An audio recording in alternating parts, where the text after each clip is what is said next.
Right, Manchester United beat Ipswich 3-2 with a Harry Maguire second half header to win Manchester United the game. It was a game full of chaos. The Patrick Dorgu red card, the mistake by Patrick Dorgu, and the kerfuffle up with ONANA.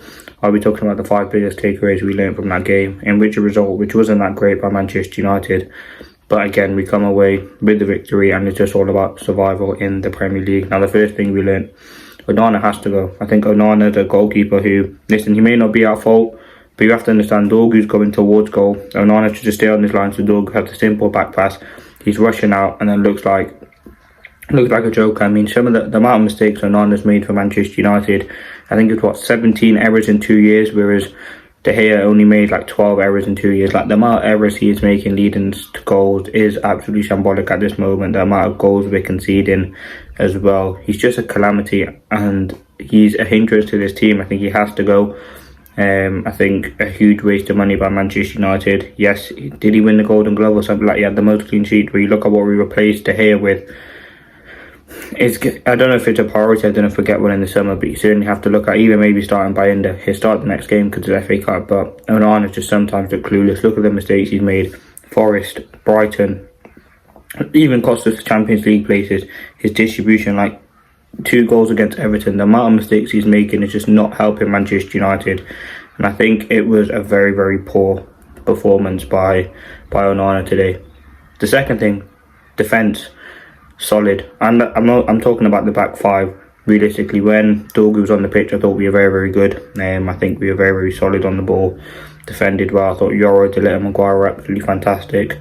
Commanded on the ball. Liam Delap, Maguire didn't. There weren't too many times where Maguire would get caught out for pace, but he was being very physical with Liam Delap, and that's something that you like to see from Maguire. He gets the header as well. De Gea again gets a goal, very comfortable on the ball, looks way more comfortable in that right centre back position. On the left, Yoro again looks comfortable there. Little Cruyff turn in the corner, put a good cross into the box. He was just commanded on the ball, dropping good performances now, and this is probably his best one in United here. He was commanded on the ball, and he's one of those players who can definitely cover those wide channels, and I think his performance was absolutely fantastic. I thought the whole defence, even Masraoui when he came on, Delo again still had a few just clueless moments, but I thought Delo at times was decent. I thought Masraoui when he came on, very solid. Dorgu, it was just a real fight shown by the team. Now the third thing, Bruno Fernandes. I think Bruno Fernandes, again, another good performance by him. And listen, all the bad that he has, the hands in the air, the petulance, but what he does on the pitch for Manchester United is up there with one of the best players. I think, what was it, only De Bruyne and like Messi or something have more assists than Bruno since he's joined. Like, he's been absolutely fantastic. It was, I'm going to say 3 assists, or 2 assists anyway for the goals. He was absolutely instrumental. I think dropping deep, he was trying to be the orchestrator, dropping even into the centre-back position to dictate the ball through the midfield. He's very, very confident at the moment. He inspired the win against Everton. He had a very good performance against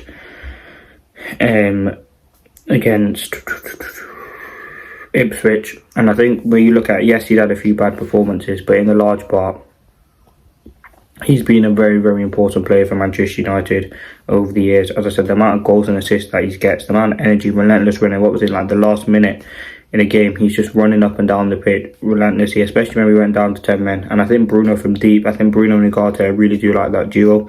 I think the way that he's developing, as I said, Bruno, the cross was absolutely fantastic for the Maguire header. At least we're actually improving from set pieces. That's been a huge issue in itself. We're actually scoring from set pieces. The Maguire, the little one was a bit scrappy, but again, we score. And obviously the own goal, just a great free kick into a dangerous area by Bruno, and it goes into the back of the net. And that's something that I was very, very happy with. I think with Bruno Fernandes, he's a very intelligent player, and I think in the midfield he was absolutely fantastic. Now the fourth thing we learned, the team shows great determination. It was just a real fight ever since that red card happened, and we've seen Manchester United do it before.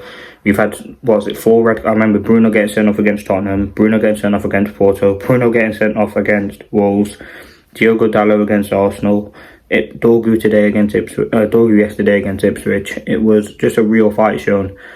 And listen, I think it was a game which we needed that fight. I think if we had 11 men, I think we probably would have won the game anyway. I think the goals were just very, very sloppy to concede by ONANA and the defence, realistically.